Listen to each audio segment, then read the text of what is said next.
کەرکووک و گەرمیان مێژوو فەرهەنگێکی جیهانی و دەڤەرێکی لە بیرکراوی کورد لەگەڵمان بوون بۆ ئاشنابوون بە مێژووی یەکێک لە ناوچە هەرە گرنگەکانی کوردستان.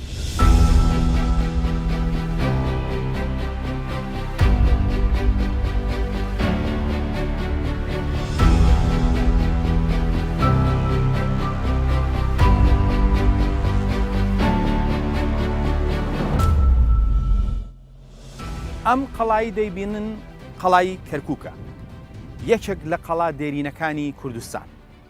ئەم قەڵایە لە چەندین سەردەمدا دروستکراوەتەوە. قەڵاکە لە سەرچاوەکاندا لە پێش ئیسلامدا ئاماژەی پێکراوە. بۆ نمونە لە سەدەی شەشەمی زاینیدا سەرچاوە کریستیانەکان ئاماژە بە دروستکردنەوەی قەڵاتکە دەکەن لەلایەن یۆنانیەکانەوە. ئەوان ئاماژە بە 2300 ساڵ لەمەوبەر دەکەن کە یۆنانیەکان چۆن ئەم قەڵایان دروست کردوێتەوە.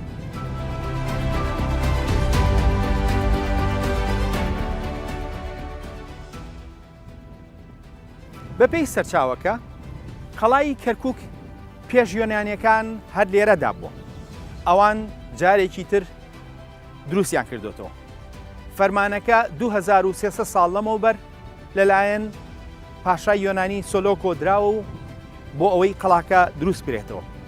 ئەو سەرچاوەیە هەندێک وردەکاری سەبارەت بە دروستکردنەوەی قەڵاکە لەو سەردەمەدا دەدات.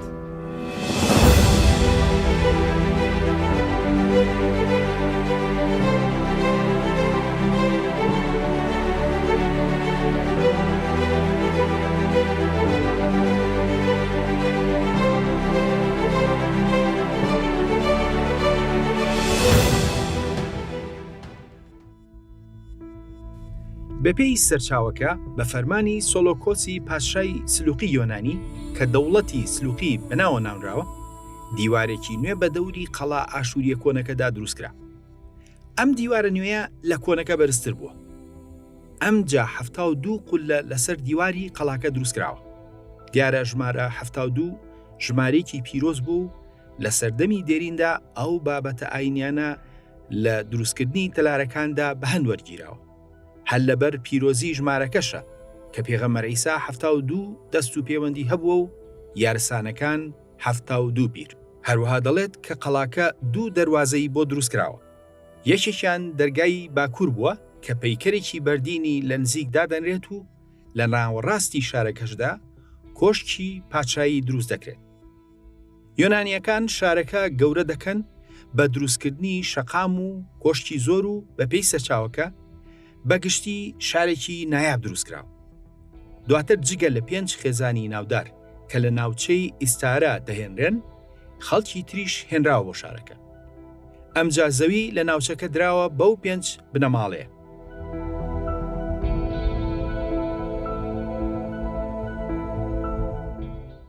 بە مەبەستی بوژانەوەی شارەکە سەرەتا باز لەسەر خەڵکەکە لابراوە. لە شارەکەدا ئەو سەردەمە 12 شەقام بە ناوی پیشە و بازرگانیەکانەوە نامراوە. هەروەها بورجێک لای کۆشکی پادشایی دادەنرێت کە ئەو کاتە و هەتاوەکو نووسینی سەرچاوەکە لە سەدەی شەشەمی زاینیدا نووسراوە، هێشتا هەر بەکار هاتووە و پێی گوتراوە سەرەبەی. جگە لە بەشی یەکەمی ناوەکە کە وشەی سەرە، ئەوی تر ڕوون نییە. سەرچاوەکەش هەر هێندە لەسەر قەڵاکە دەڵێت.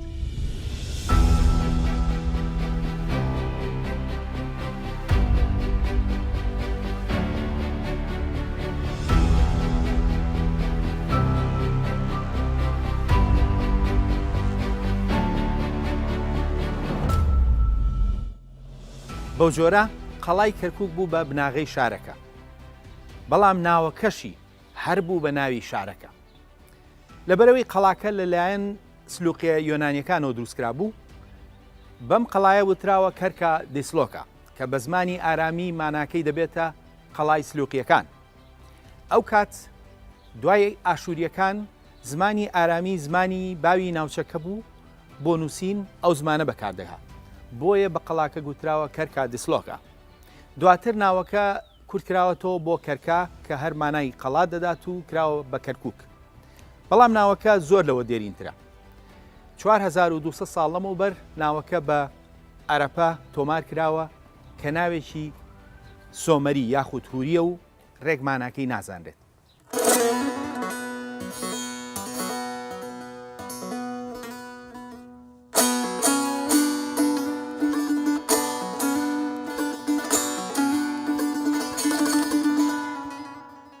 جگە لە کەرکووک لە سەرچاوەکانە ناوی باوە گورگور هاتووە کە پەیوەستە بە گڕەکەیەوە گەڕ. ئەم ناوە نزیکی 1900 ساڵ لەمەوبەر لەلایەن جوگرافیناسی ڕۆمی پتۆڵمیەوە بە کورکورە ئاماژەی پێکراوە. جاران بابە کورگور لەلایەن کوردەوە بە پیرۆ سیر دەکرا. دایکی کورد دەچووە سەر بابە گورگور بە هیوای ئەوەی کە خودا کوڕێکی پێبدا و دەیانوت بابە گورگور بە گوڕ هاتم بۆ کوڕ هاتم. ئەو ساش و ئێستاش ناوەکە هەر کوردیە کە لە وشەی گڕەوە دروست کراوە و وشەیەکی سۆمەری و کوردیە.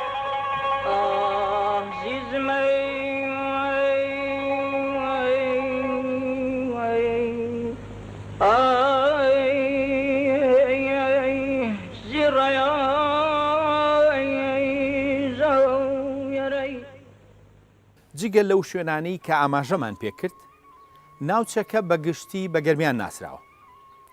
گەرمیان ئاماژەیە بە ناوچەکە بەگشتی. ناوی گەرمیانیش ناوێکی دێرینە نزیکەی 2800 ساڵ لەمەوبەر گەرمیان بە گورمو تۆمار کراوە. ئەوەی مای سەرنجە لە هەموو قۆناغێکی مێژوودا گەرمیان و کەرکووک ناوەندێکی گرنگی فەرهەنگی کوردی بووە. جا بە یەکەوە بابزانین ئەو مێژووە دەوڵەمەندەی کەرکووک چۆن بووە و ئەو ڕابردووی کەرکووک و گەرمیان بە شێوەیە بووە. ئادی دەکەمەی تخواکەی وەختەمەی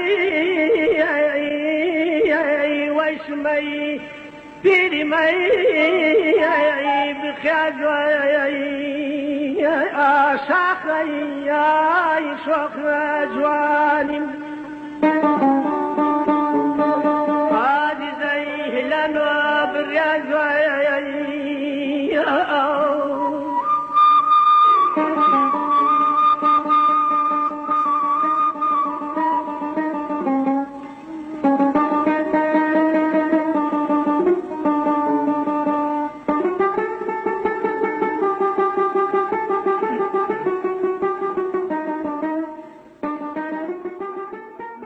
کەرکووک ناوچەیەکە مێژوەکەی بۆ نزیکی 7000 ساڵ لەمەوە پێش دەگەڕێتەوە.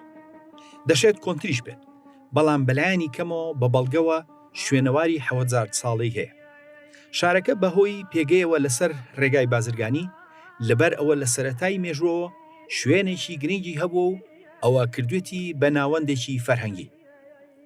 چەندین شوێن لەم دەڤەرە لە تۆماری مێژوویدا ناویان هاتووە، بەڵام پێش ئەوەی ناوی کەرکووک لە تۆماردا دەرکەوێت جگە لە ناوی گەرمیان کە بە دەڤەرەکە بەگشتی گوتراوە لەم ناوچەیە دوو شوێن زۆر گرنگ بوو. ئەرەپا کە ناوی کۆنی کەرکووک بوو و نووزی کە شوێنەوارێکە ئەمڕۆ دەکەوێتە نزیکی 10 کیلۆمەتر دەرەوەی شاری کەرکووک.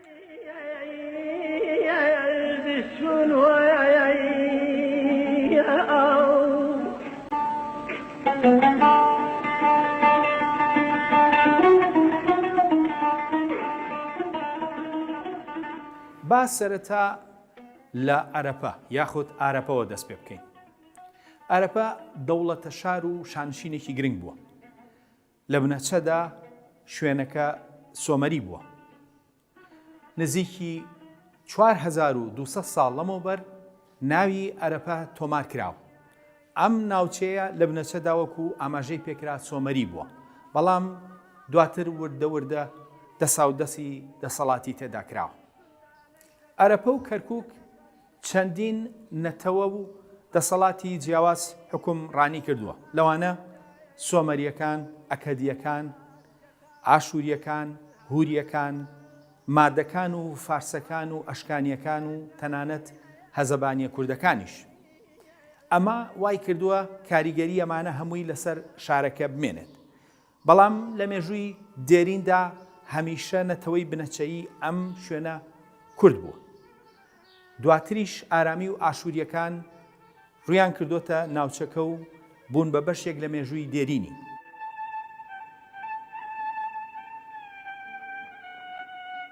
کۆنترین شوێن کە لە ناوچەی کەرکووک بناسرێ نووزیە. نووزی شارێکە تەمەنی 7000 ساڵ دێرینە. ئەم شارە چەندین شارستانێتی دێرین حکومڕانی کردووە. دواتر کەوتۆتە دەست سووریەکان. دەورەمەندترین سەردەمی حکومڕانی ئەم شارە شاری نووزی سەردەمی هوریەکان بووە.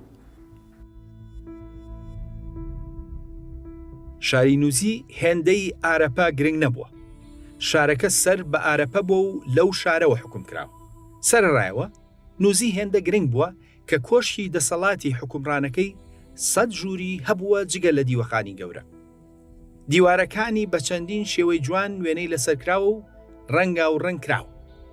ئەگە شاری نووزی بەو شێوە بوو بێت و لەژێر حکومڕانی ئەرەپەدا بوو بێت، ئەوە نیشانی دەدات کە ئەرەپە کە ئەمڕۆ خەڵای کەرکووکە زۆر لەو گەورەتر و گرنگتر بووە کە ئەم کۆشتی پادشایی تێدا بووە. نووزی بەهۆی ئەوەی کە دەقێکی زۆری تێدا دۆزراوەتەوە لەبەرەوە لە جیهانی شوێنەواناسیدا زۆر ناسراوە. لە ڕاستیدا هیچ شارێکی کوردستان هێندەی نووزی لە نزیک کەرکووک تێکستی تێدا نەدۆزراوەتەوە. تێکستەکانی ئەم شارە بەتەنها نزیکی 7000 پارچە تاتەقوڕی نووسراوە. بەڵام تایبەتمەندێتی ئەم تێکستانە لەوەدایە کە بە درێژایی 150 ساڵ لە تەمەنی ئەو شارەدا نووسراون. لەبەرەوە تێکستەکان بە جۆرێکن کە وردەکاری ژیانی ڕۆژانەی خەڵک وەک کێشەی زەوی و زاری نێوان بنەماڵەکان، منداڵ هەڵگرتنەوە، زەوی کڕین، دابەشکردنی چەک و کەلوپەلی تر، گەندەڵی حکومڕانی، دەستدرێژی سێکسی و کێشەی هێرشی دەرەکی و چەندین بابەتی تری سەرنجڕاکێش لە خۆ دەگرێت. بەهۆی ئەوە دەتوانرێت زۆر لە وردەکاریەکانی ژیان و چۆنەتی بیرکردنەوەی کەرکووچەکانی 3500 ساڵ لەمەوبەر بزانرێت. دووشت لە دەقا نووسراوەکانی ئەم شارە دامایی سەرنجی توێژەرانە، مافیژن و باڵادەستی یاسا. لەو شارەدا کە خەڵکەکەی هوری بوون، چەندین لێکۆڵینەوە کراوە کە یاسا چۆن باڵادەست بوو، بە شێوەیە کە کەیسی کێشەی زەوی لە نێوان چەند لە ماڵێکدا نزیکی 20 ساڵی بیستووە هەتاوەکو لە دادگادا یەکلا بکرێتەوە. هەروەها لەو کۆمەڵگە دێرینەدا ژن دەسەڵاتێکی گەورەی هەبووە بە بەراورد بە نەتەوەکانی دراوسیان وەک ئاشووریەکان کە دەبوو ژن لە ماڵەوە بێت و ژێردەستەی پیاو بێت. ژنی هوری هاوشێوەی پیا و بازرگانی کردووە و ئازاد بووە لە هەڵسو کەوتیدا. نەریتێک کە هەتاوەکو سەدەی 20ەم جێی سەرنجی توێژەران بووە لەسەر کورد و تەنانەت لە ناو ژنە ئەیوبیەکانیشدا مای سەرنج بووە. ئەمڕۆ سەدان لێکۆڵینەوە و پەرتووک لەسەر نووزی نووسراوە. ئەوەش بەهۆی ئەو وردەکاریەی کە لە دەقەکانی نووزیدا دۆزراوەتەوە.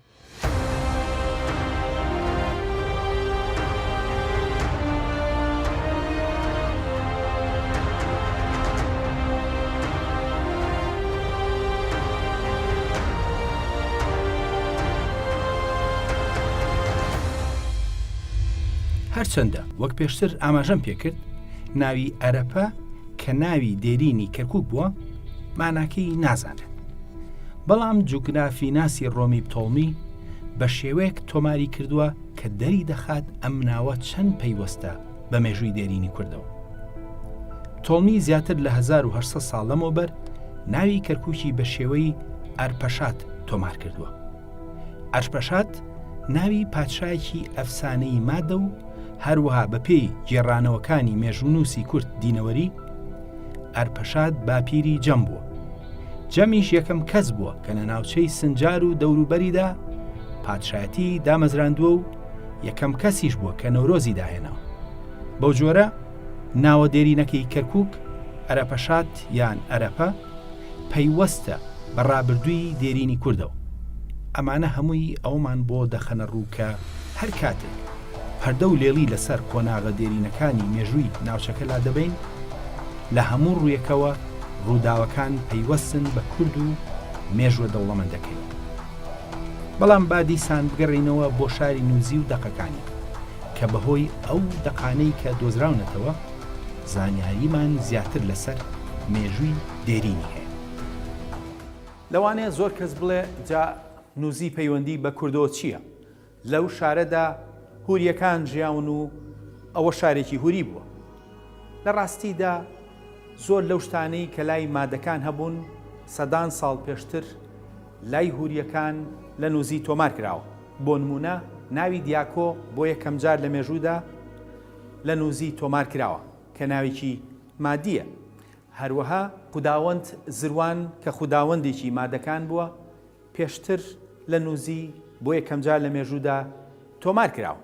ئەمە ئەوە دەسەلمێنێ کە هوریەکان باو باپیرانی کوردن و وەمادەکان هەر تەواوکەری ئەوان بوون. جگەلەوە کۆنترین دەقی ڕاهێنانی ئەسپ لە مێژوودا کە پیاوێکی هوری نووسیەتی و لە باکووری کوردستان دۆزراوەتەوە ئەمڕۆ کوردێک لی تێدەگا. واتە هوریەکان کە لە نووزیدا ژیاون هەر باو باپیرانی کوردن. ئەمانە نمونەی ئەو دەقانەی مادەکانن کە لە پەیوەست بە خوداوەند زرواندا ئاماژەی پێکراوە و سەدان ساڵ پێشتر لە شاری نووزی نزیک کەرکووک ناوی هاتووە. دەرگە زروان، درێژە زروان، زروان توخمە، زەروان توخمە. ئەمە پەیوەندی زمانی مادی و کوردی بوو و هەروە ئەو پەیوەندیە دەرەخات کە زمانی مادی هەر تەواوکەری زمان و فەرهەنگی هوریەکان بوو. جگەلەوە هەمان ئەو خوداوەندەی مادەکان نزیکی 1200 ساڵ لەمەوبەر لە کڵامێکی یارسانیدا لای بابە نجومی لوڕستانی تۆمار کراوە. بابە نجومی لوڕستانی دەڵێت زەروانە بیانی زەروان بیانی نەدەوری وەرین زەروان بیانی ئەهری و وەرمز و یارانێ دیانی کاڵای خاسیار ئەو دەمشیانی. جگەلەوە هەمان ئەو خوداوەندەی مادەکان نزیکی 1000 ساڵ پێش باوە نجومی لوڕستانی مادەکان ئاماژیان بەو زەروانە کردووە کە پێش ئەوانیش لە دەقەکانی نووزی نزیک کەرکووکدا ئاماژەی پێکراوە. واتە یارسانیەکان یاخود کاکەیەکانی کەرکووک هەر تەواوکەری هەمان فەرهەنگی ئاینی مادی و هوریەکانن. ئەوە جگەلەوەی کە بەشێکی زۆری ئەو وشە کوردیانەی کە ئەمڕۆ لە کوردیدا بەکاریان دێنین بنەچیان هوریە. بۆ نمونە ئەسوەوانی، ئەسپەوانی، ئەسووسانی، ئەسبوەسێن، ئیزەس، ئەس، ئیزوینی، زیوین، ئەکورنی، کران، ئانی، ئانە، ئەوە، ئەڵ، ئەڵ، ئەڵێ، مشتانی، مژدانە، کاتسی، کاسە، کڵ، کەڵ، کول، کول، واڵی، واڵی بە مانای خوشک، مان، هەرمان بە مانای مانەوە، ساوەڵە، ساڵ واتە ساڵ، سەگەری، چەکەرە. دەیان وشەی تریش ئەمڕۆ دوای زیاتر لە 4000 ساڵ لە شارستانیەتی هوریەکان هێشتا لە زمانی کوردی داماوە. تەنانەت دەقێکی هوری هەیە کە لە باکووری کوردستان دۆزراوەتەوە و لەسەر ڕاهێنانی ئەسپە زمانەکەی بە شێوەیەکە کە کوردی ئەمڕۆ لی تێدەگات.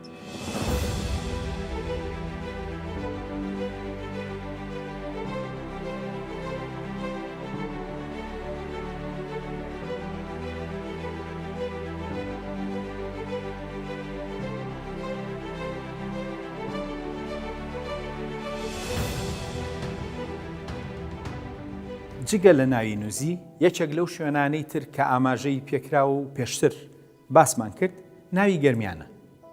ناوی گەرمیان بەگشتی ئاماژەیە بۆ ناوچەکە هەمووی. ناوەکە نزیکی 2800 ساڵ لەمەوە پێش لە سەرچاوەکانە تۆمار کراوە. واتە ئەگەر ئەو سەردەمە تۆمارکرابێ مێژوەکەی زۆر دێرینترە. جگە لەوە لێکدانەوەی ناوی گەرمیان زۆر ڕووی مێژووی ناوچەکە و ڕابردووی دێرینی کوردمان لە گەرمیاندا پێدەڵێت. ناوچەکە ئەو کاتەش ناوی هەرگەرمیان بووە، بەڵام ئاشووریەکان ئەو کات هەمیشە ناوەکان کە پاشگیری شوێنی یان کە پاشگیرێکی ئاماژەیە بە شوێن لە کوردی و میدی و هوریدا ئەوان وەریان گێڕاوە بۆ زمانی خۆیان و لە بری ئەو وشەیە وشەی بێتی خۆیان خسۆتە پێشوشەکە. بۆ نمونە کۆردیان کە ناوی جەزیرە و بۆتان بوو و مانای شوێنی کورد دەدات، ئاشووری و ئارامیەکان کردویانە بە بێتقاردوو. بەو شێوەیە گەرمیان سەرەتا بە گوروم ناوی تۆمارکراوە. دواتر ئارامیەکان تەنها بەشی گەرمی ناوی گەرمیانیان بە نیوەیی وەرگێڕاوە و یان کراوە بە بێت و لە ئەنجامدا لای ئەوان بووە بە بێتگەرمای. لەبەرەوەی کە وشەی یانی کوردی و میدی و میتانی کراوەتە بێتی ئاشووری و ئارامی. ئەوەی کە ئەو ڕاستیە دووپات دەکاتەوە زیاتر لە 1800 ساڵ لەمەوبەر ناوەکە لەلایەن جوگرافی ناسی ڕۆمی پتۆڵمیەوە بە شێوەی گەرەمان تۆمار کراوە کە ئەمە ئەوە دووپات دەکاتەوە ناوەکە لە ڕابردوودا گەرمیان بۆ و نەتەوە نوێەکان بە نیوەی وەریان گێڕاوە. بیرمان نەچێت وشەی گەرم گۆڕاوی گڕ لەگەڵ مووی سۆمەریە کە ماناکەی دەبێتە زیادکردنی گڕ بە سۆمەری و وشەی گەرما لەو بنەچێوە دروست بووە. ئارامیەکان ناوی گەرمیانیان کردوتە بێتگەرمای. دواتر کە ئەشکانیەکان هاتوونەتە ناوچەکە لە بری پاشگری یانی کوردی میدی و هوری ئەوان پاشگری گان یا کانیان خستۆتە سەر ناوەکە و بووە بە گەرمەکان یاخود گەرمەگان و عەرەبیش کە لە سەردەمی ئیسلامدا دوای هەمویان هاتۆتە ناوچەکە ناوە ئارامی بێتگەرمای کورد کردوتەوە و کردوێتی بە باجەرمی و گەرمەکانی پەهلەویان کردوتە جەرمەقان و بە خەڵکەکەشیان گوتووە جەرمەقانی. بەو جۆرە ناوەکە لە بنەچەدا گەرمیان بووە کە تۆماری زیاتر لە 2800 ساڵ لەمەوبەری هەیە. هەمەجۆری سەرچاوەکان وای کردووە کە لەلایەن نەتەوەکانی ترەوە هەمان ناوی گەرمیان بە شێوەکانی گورم و گەرمایی، بێتگەرمایی و باجەرمی و جەرمەقانیش تۆمار بکرێت.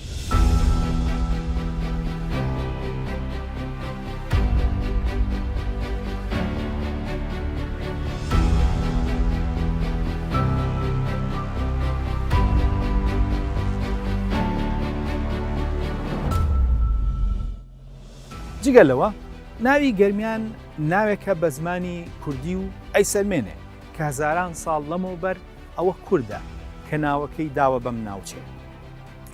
کورد هەمیشە وڵاتی خۆی دابەشەکە بە سەر دوو ناوچەدا، گەرمیان و کوێستان.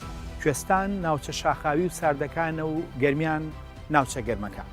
واتە ڕاستە کورد ناوەکەی بەکارهێناوە بۆ ئەم ناوچەیە گەرمیان، بەڵام هەر شوێنێکی تریش کە گەرم بێ کورد بە گەرمیان ئاماژەی پێ دەکات. ئەمە کوردێتی ناوچەکە و دێرینی نەتەوەی کورد لەم خاکەدا خاکی گەرمیان دووپات دەکاتەوە.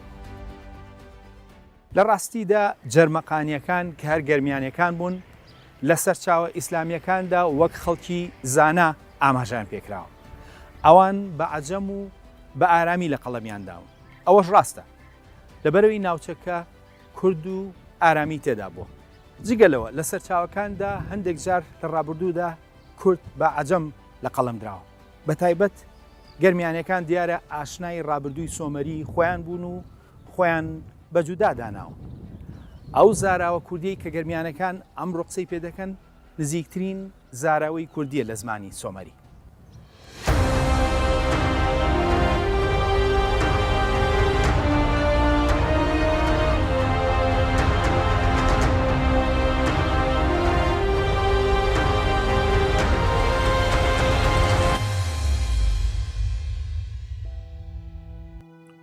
گەرمیان زۆرجار پادشای تایبەتی خۆی هەبووە و هەتاوەکو پەیدابوونی دەوڵەتی ساسانی گەرمیان پادشای ناوچەی خۆی مابوو. بۆ نمونە لە سەدەی یەکەمی زاینیدا واتە نزیکی 2000 ساڵ لەمەوبەر پادشای گەرمیان بە شاهگرد شاقرد ناوی هاتووە. ناوەکە لەوە دەچێت هەر شا کورد بێت، بەڵام سەرچاوەکە ئارامی و ناوەکە بەو جۆرە تۆمارکراوە. ئارامیەکان ناوی کوردیان بە قرد تۆمار کردووە، بۆیە ناوەکە لە بنەچەدا شاکورد بووە. هەروەها ناوی کچەکەشی فرەتیە بووە. تەنانەت سەرچاوەکان لە سەدەی سێهەمی زاینیدا ئاماژە بە پەیدابوونی دەسەڵاتی ساسانی دەکات. سەرەتا ئەردەشیر هاوکاری وەرگرتووە لە پادشای گەرمیان کە ناوی دۆمژدانە بووە، لەگەڵ پادشای هەزەوانی هەولێر و پادشای مادی ئازربایجان. ئەوەش بۆ مەبەستی شکاندنی ئەشکانیەکان بووە کە تا ئەو سەردەما باڵا دەست بوون. هەروەها گرنگی گەرمانیەکان جارێکی تر لە سەرچاوەی ساسانیدا دەردەکەوێت. کاتێک کە لە سەدەی سێهەمدا پاشای ساسانی نارسا دەبێتە پادشای پادشاکان، سەرەتا هەندێک ململانێ لە ناو بنەماڵەی ساسانیەکان دروست دەبێت. دواتر پاشای ساسانی لای شارۆچکەی قەرەداغ دەبێت بە شای شاکانی دەوڵەتی ساسانی و لەوێدا تەلارێک بەو بۆنێوە دروست دەکەن کە ئەمڕۆ بە پەیکوڵی دەناسرێت. لەو دەقە پەهلەویەی نزیک قەراغدا کە زیاتر لە 1600 ساڵ لەمەوبەر تۆماکراوە، گەرمیانیەکان وەک بەشێکی گرنگی پشتگیری پاشای ساسانی ئاماژیان پێکراوە. لە دەقەکەدا ئەوان بە گەرەماییەکان ناویان هاتووە. دەقەکە کە لەسەر بەردە و هەندێکی لێشکاوە، بەڵام ئەوەی کە لێی خوێنراوەتە و پەیوەستە بە گەرمیانیەکان دەڵێت من توانای ئەمەم هەیە، ئەویش کوشتنی میرەکان و گەورە پیاوان و پیاو ماقوڵانە کە ماڵ و مڵکیان بدەمە گەرەماییەکان و ماڵاتی خۆم لە هی خانەوادەی خۆم و لە هی گەرەماییەکان پێکەوە دەنێم. بەو جۆرە گەرمیان پێگەیەکی گرنگی مێژوویی هەبووە. زۆر جاریش لە سەرچاوەکاندا ئەومان بۆ دەردەکەوێت کە هەمان کورد و هەمان خەڵک لەم شوێنەدا بوون. نزیکی 1500 ساڵ لەمەوبەر واتە سەدەی پێنجەمی زاینی لە نێوان کەرکووک و داقووق و مووسڵ و شاری ئورفەدا ناوەکانی ئیبراهیم میدی و پۆڵ بەرکاکەیی هاتووە. جا هەرچەندە سەرچاوەکان وشەی بەر بە ئارامی لە قەڵم دەدەن، بەڵام وشەکە سۆمەری و کوردیە، واتە ناوەکە پۆڵ بەرەی کاکەی بووە. زۆر جار وشەکان هاوبەش دەبن لە نێوان زمانەکاندا. وشەی بەر بە شێوەیەکی فراوان لای ئارامیەکانیش بەکار هاتووە. هەروها سەرچاوەکان دەڵێن کە ئیبراهیم مادی ئاینی کریسیانی لە شارۆچکەی بەتنایی نزیک مووسڵ بڵاو کردوتەوە. دواتریش لەو شارۆچکەیەدا کڵێسایەک بە ناوی ئیبراهیم مادی دروستکراوە و هەتاوەکو ئەمڕۆژ شوێنی کڵێساکەی ئیبراهیم مادی دەناسرێت. لە ڕابردوودا شارۆچکەی بەتنایە خەڵکەکەی ئێزدی بوون و دواتر کراون بە کریسیان. و هەروە هەندێک سەرچاوە پێی وایە بەتنایە لە بنەچەتە ناوی بێدمەدایە بووە کە مانایی بە زمانی ئارامی شوێنی مات دەدات.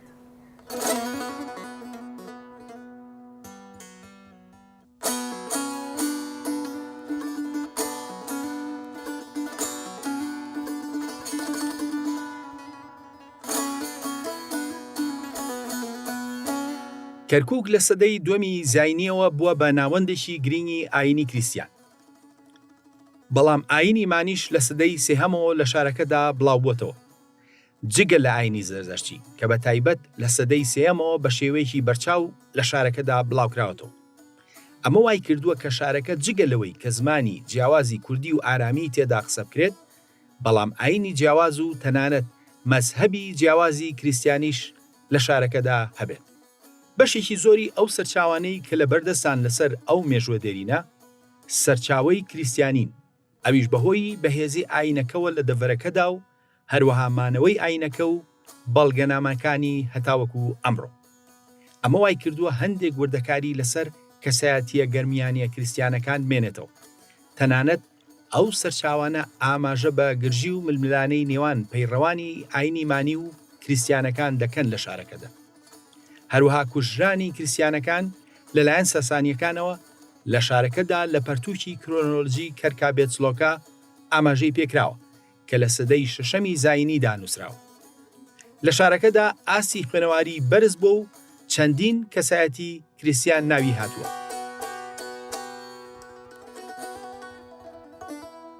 یەکێک لە کەسایەتیە کریسیانە گەرمیانیەکان ناوی خێنیاسە. خێنیاس لە ساڵی 440 زاینی واتە نزیکی 1600 ساڵ لەمەوبەر لە گوندی تەحاڵ لە گەرمیان لەدایک بووە.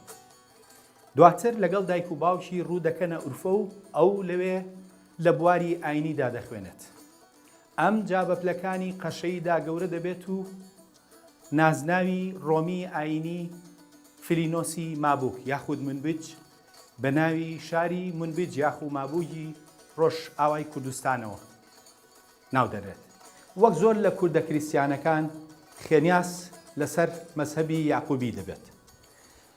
ئەو بە پلەکانی ئاینیدا دەڕوات و دواتر دەبێتە قەشەی باڵای شاری مابووک یاخود منبج لە ڕۆژ ئاوای کوردستان. بەڵام هەندێک گۆڕانکاری لە دەوڵەتی ڕۆمدا ڕوو دەدات و دواتر لەسەر بیر و باوەڕی ئاینی بەلادەردا دەنرێت. لەسەر ئەوە دەنێرێت بۆ وڵاتی بولغاریا و دەست بەسەر دەکرێت و تا کۆتایی ژیانی لەوێ دەمێنێتەوە. ئەم کەسایەتیە پیرمەندێکی گەورەی ئاینەکەی و چەندین بەرهەمی ئاینی لێبەجێماوە. هەتاوەکو ئەمڕۆ لێکۆڵینەوە لەسەر خێنیاز دەکرێت و چەندین پەرتوک و لێکۆڵینەوە بە زمانی ئینگلیزی لەسەر خێنیاز هەیە.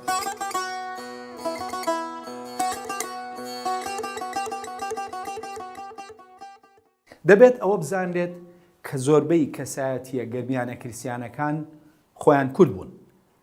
کەمبوونی ناوی کوردی لە ناویاندا بۆ ئەوە دەگەڕێتەوە کە زمانی ئاینەکە زمانی ئارامی بووە، لەبەرەوە ئەوان ناوی ئارامیان بۆ خۆیان هەڵبژاردووە، هاوشێوەی موسڵمانی کوردی ئەمڕۆ کە زۆربیان ناوی عەرەبیان هەیە.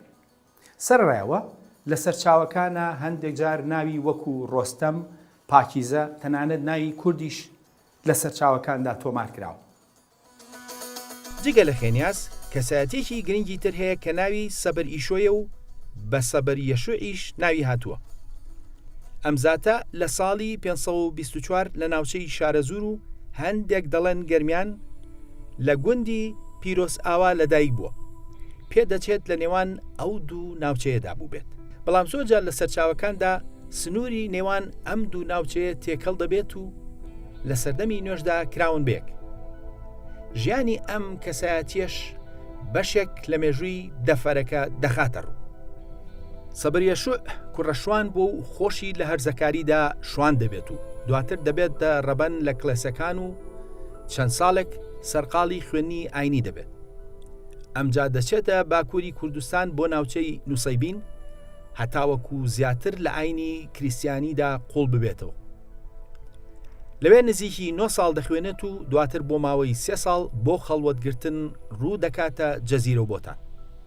ئەمجا ئەوێش بەجێ دەهێڵێت و ڕوو دەکاتە ناوچەی نزیک زەڵم و لە چیای شاران یا شاران لە هەورامان نزیکی 5 ساڵ خەڵوەت دەگرێت.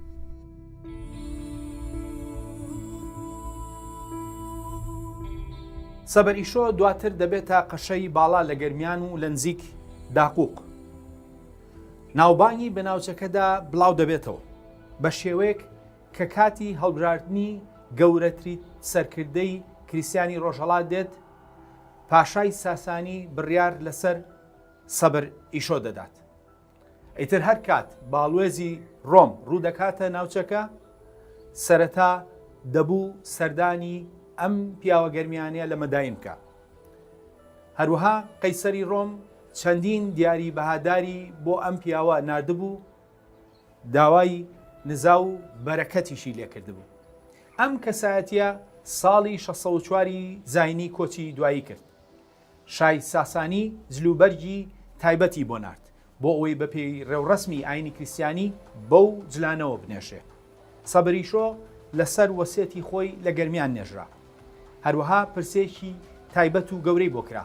لە پرسەکەیدا وەزیری خەزێنەی دەوڵەتی ساسانی کە ناوی یەزدین بوو، کەسایەتێکی گەرمیانی بوو، خۆی ئامادە بوو یاوەری تەرمەکەی کرد هەتاوەکو نێژرا.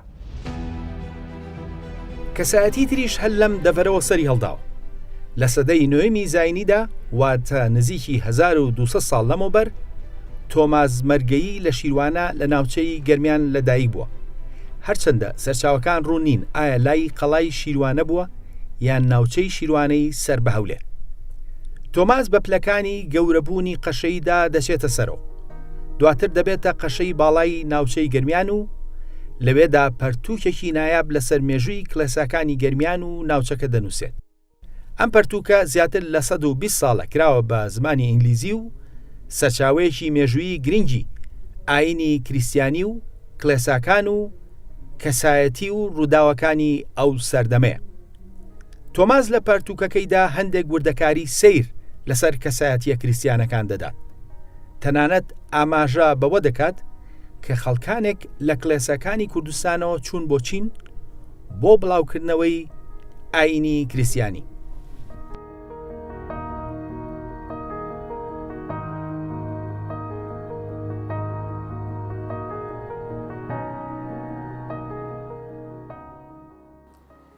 گەرمیان شوێنێکی گرنگی کوردیە و کەسایەتی گرنگی هێناوەتەکایەوە. یەکێک لەو کەسانە کەسایەتیەکی یارسانیە کە لە زۆر ڕۆ تێگەیشتنمان بۆ زمانی کوردی و مێژوەکەی دەگۆڕێت. ئەم کەسایەتیە ناوی پیر ئەحمەدی کەرکووکیە کە لە کەرکووکدا لەدایک بووە و هەر لەوێشدا ژیاوە. ناوی تەواوی ئەحمەدی کوڕی نەسەی کەرکووکیە. ئەو لە تەمەنی 8 ساڵیەوە لای باوکی خوێنوێتی و دەنخۆش و تەمورژەن بووە. ئەو کڵامی بەدەم تەمورژەنینەوە چڕیوە. وەک زۆربەی یارستانەکان ئەویش تەمورژەن بووە. لە ناو یارستانەکاندا بە هۆنراوە ئاینیەکان دەگوترێت کڵام. پیر ئەحمەد کڵامێکی زۆری هەبووە بەڵام زۆربیان فەوتاون. ئەوانەی کە ماون لای یارستانەکان پارێزراون. هەندێک سەرچاوە پێی وایە پیر ئەحمەد هەر لە شاری کەرکووکدا کۆچی دوایی کردەوە و هەر لەوێژ نێژراوە. بەڵام بەداخەوە هەتاوەکو ئەمڕۆ نازانرێت شوێنی گۆڕی ئەم پیرە کەرکووکیە لەکوێ. پیر ئەحمەدی کەرکووکی نزیکی 900 ساڵ لەمەوبەر کڵامێکی یارسانی بە زاراوەی سۆرانی بۆ بەجێهێشتون و ئەو دەڵێت: ئەس ئەحمەدی زێڕینبەرم، ئەس ئەو دوڕڕەی ناو گەوهرم، ئەرز و سەمایە لەنگەرم لە ڕۆژ حەسا و ئەز لە دەرم، ئەس ئەحمەدم بارم گێڵان، تاونم داوە بە خێڵان، جەژنم داناوە لە کەیان لە ڕۆژ حەسا و ئەدەم بەیان، ئەس ئەحمەدی ناو بچووکم، هەم نەوزاوا و هەم نەبووکم، زەڕینەڵەی دەستەلووکم، ڕۆژی حەسا و ئەز دەکووکم، ئەس ئەحمەدی بێمنداڵم، هەم نەوزاوا و هەم نەوماڵم، زەڕینەڵەی ناو دەسماڵم، ڕۆژی حەسا و ئەس دەناڵم، ئەس ئەحمەدی دەریای جەیحون، چەندێ گەڕام بە دوونایدون، لە گژ لاوە هەڵساوە هون، لە سیاوەخ شۆکرام گوگون، ئەس ئەحمەدی ئاو تەشارم، لە ئاوی دوور گەوهەربارم، لە هەفتەمین ناوی یارم، ڕۆژی حەسا و ئەس دیارم. بەو جۆرە گەرمیان و کەرکووک کۆنترین کڵامی یارسانی یان هۆنراوەی کوردیان بە زاراوەی سۆرانی بۆ بەجێشتوین. سەرڕاوەش کە ناوچەکە بەشێکی بەرچاوی گۆران ئاخێون، بەڵام ئەو کڵامە دووپاتی دەکاتەوە زاراوەی سۆرانی زۆر لەوە دێرینترە کە ئەمڕۆ ناو دەبرێت. ئەو کڵامە و پیر ئەحمەد مێژووی دێرینی زاراوەی سۆرانی دەگۆڕێت و دووپاتی دەکاتەوە کە گەرمیان چۆن بەشدارە لە پارێزگاری بەشێکی گرنگ لە فەرهەنگی کوردی. دواتریش لە سەرچاوە ئیسلامیەکاندا ئاماژە بە کوردانی کەرکووک و داخۆ کراوە. نزیکی 700 ساڵ لەمەوبەر قەلقەشەندی ئاماژە بە کورد و شوێنەکانی دەسەڵاتیان دەکات. یەکێک لەو شوێنانەی کە ئاماژەی پێدەکات کوردانی کەرخینی و داقووقە کە کەرکووک و داقووقی ئەمڕۆ.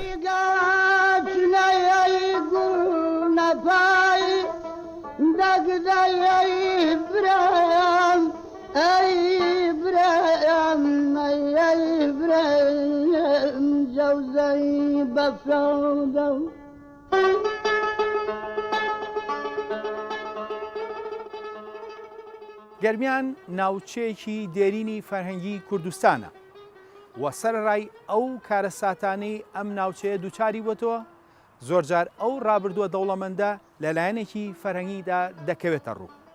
عەلی مەردان یەکێک لە نوێنەرانی ئەو ڕابردووە دێرینەی ناوچەکەیە. دەرکەوتنی ئەو قوتابخانە دەوڵەمەندەی مەقامی کوردی لە ناوچەکەدا هۆکار و مێژوێکی دێرینی دەوڵەمەندی ناوچەکەی لە پشتە.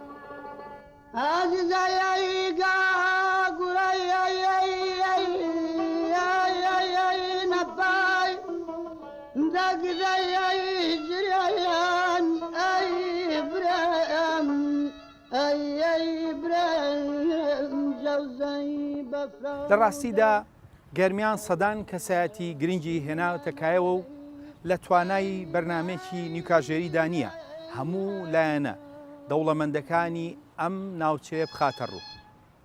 لە ڕاستیدا بۆی لە قوڵایی گەرمیان بگەین پێویستمان بە سەدان بەرنامە و دەیان کەسە بۆ ئەوەی تەنها ئاوڕێک بدەینەوە لە دەقە دەوڵەمەندەکانی نووزی و کەسایەتیە گەورەکانی گەرمیان.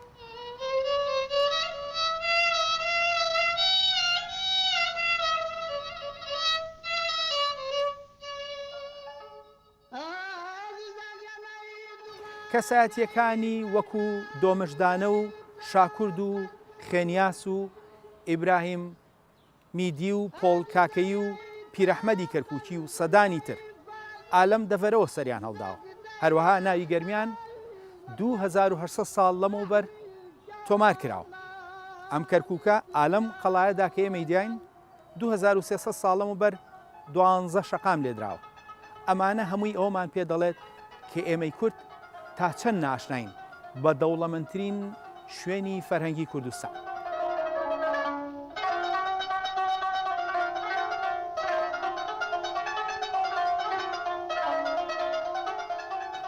بەرنامەی خۆناسین بە پشبەسن بە بەڵگەکان دەیەوێت بەشێک لەو بۆشاییە پڕ بکاتەوە.